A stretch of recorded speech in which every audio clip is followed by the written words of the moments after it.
been a minute since I released a video. Sorry about that. Life kind of hit and all. Hopefully I'll be able to stay a lot more on track nowadays. So my first video after coming back now is I'm going to be trying to solo every dungeon that's possible to solo in the game on my Foggernaut. The point of this series is mainly just to test myself, see if I can do it. And the thing on it is, on lower level dungeons, I'm only going to use cheaper setups, like cheaper gear and such.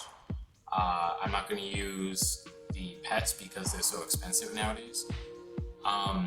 Since I am scrolled on my character and I do have an AP exo shield, I am not going to be using a sidekick in the beginning because I feel like that's a good way to balance things out. And some of these might actually be easier with the sidekick than with me having scrolls. So eventually I'll add it in, but for now it's just going to be me full on solo. And I do actually recommend that you get the Astro Knight sidekick as soon as possible if you want to attempt things like this for most classes or if you're undergeared.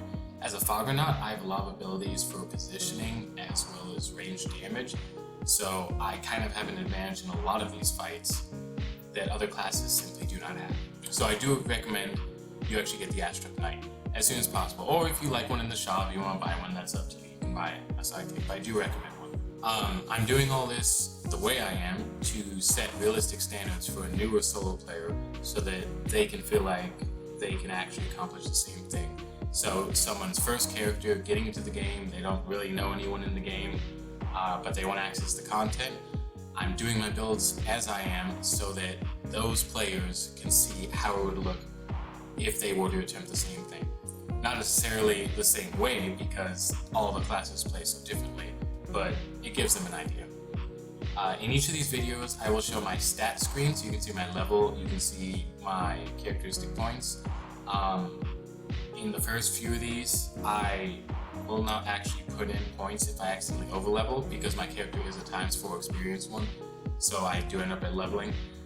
That way I can give the most realistic expectation for, like, let's say if you run field at 20, my guy might be 26, but his points and strength will only be at level 20's level, so he might have an extra 30 health, but that shouldn't make that big of a difference, especially if you're running a sidekick. I will also be running a gear page on each of these videos so that you can see what I personally use to conquer the fight. Another key point on this is I will not be fast forwarding through them unless it's a tedious part. So for example, in the Batofu fight, oftentimes it's either Tofu or Tofurby, I don't remember which one is which. The one that summons the bombs likes to just place bombs and then run away. Oftentimes he's the last to die, and oftentimes he is actually on the other side of the map when you're ready to kill him. So times like that, I'll fast forward through it because it's hunting him down and then just poking him over and over until he's dead. You don't learn anything from that. However, for the other parts, I'm going to leave it at normal speed so you can actually kind of see and process everything I'm doing. The reason I'm doing that is because when people fast forward their videos for like solo runs and such, especially ones that do it for like a 10-minute fight or 15-minute fight, and they fast forward it down to like 2 or 3 minutes, you don't learn anything from that. To me, when you make a video like that, it just looks like, hey, look what I accomplished. This is my proof.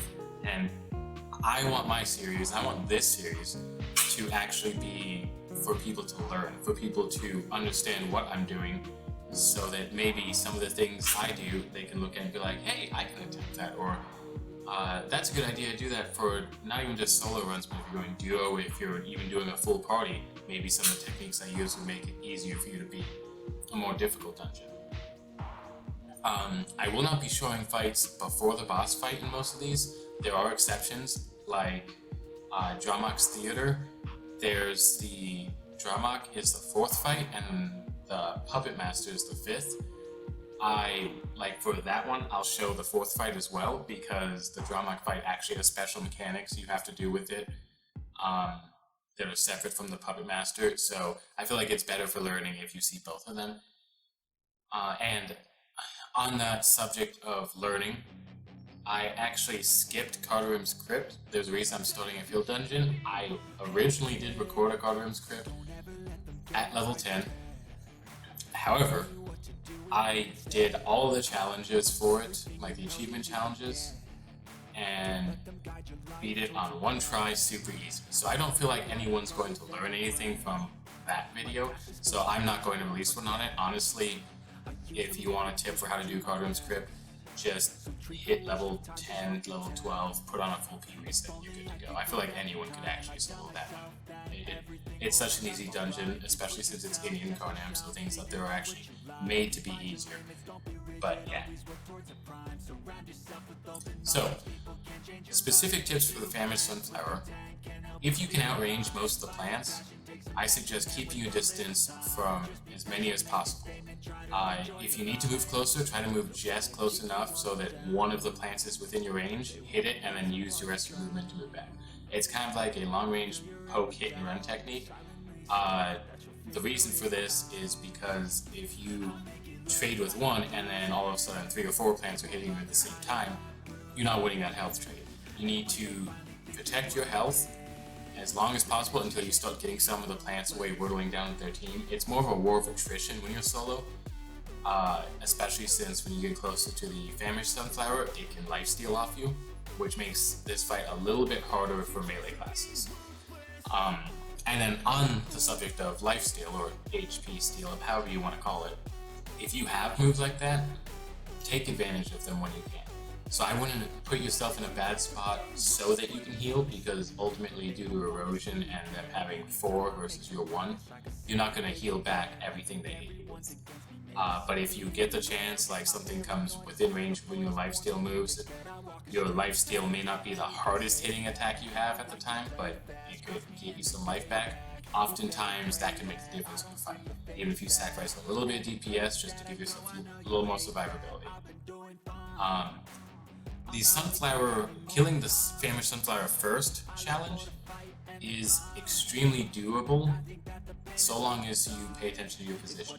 So the previous points I've made here, if you can follow those, if you feel comfortable enough trying it your first few tries, or if you feel comfortable enough going crazy on him and saying, screw it, I'm going to get this challenge, as long as you keep your positioning, protect your health in a way that, as long as you're taking away from their total health more than they are from yours, then killing him first is easy. In fact, honestly, I would recommend killing him first if you can play like that, because then you take his summons out of the match, which summons just end up blocking line of sight, they end up taking more hits onto you, or dealing more damage on you, sorry, and they end up wasting your time because you might end up having to hit a summon instead of hitting a creature that actually matters. If you kill a summon, eventually he's going to summon a new one. It kind of balances out there. So yeah, killing him first, I would suggest, if you can do it.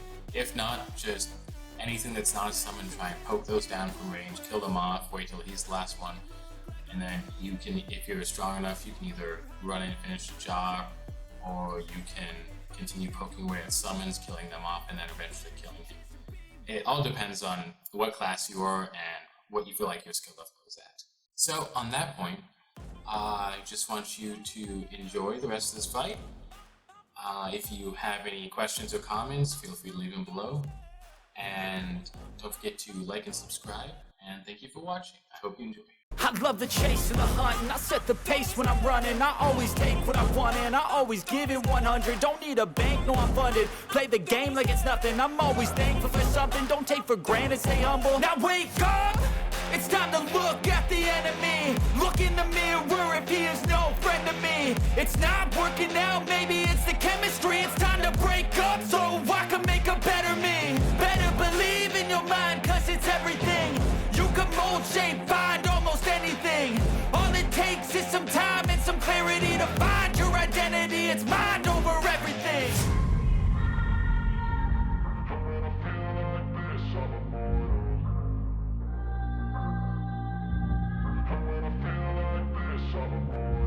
And when I feel like this, I'm immortal. When I feel like this, I'm immortal.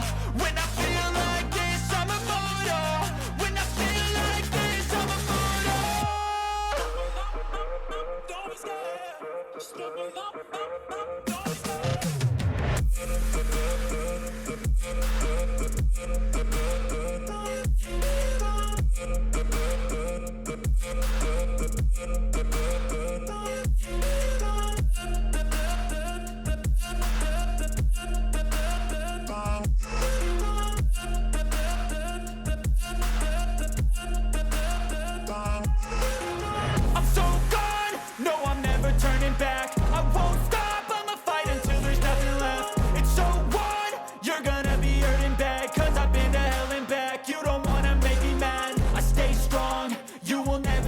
crack. And if you get in my way, you gonna feel the wrath.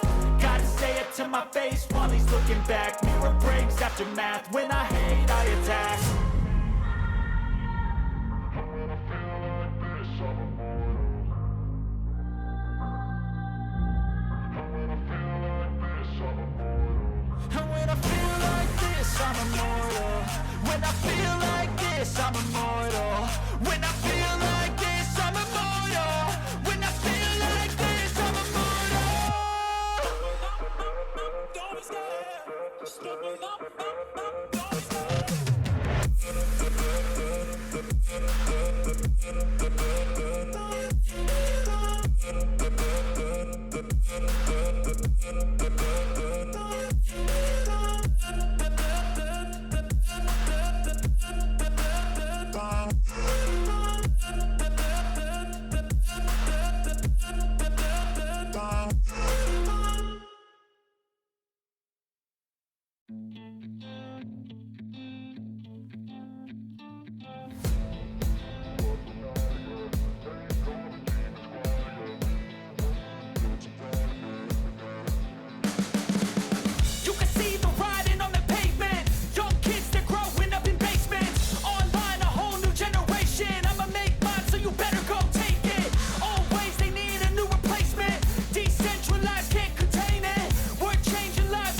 at night, yeah. Make all the demons quiet, yeah. We were built to thrive, yeah.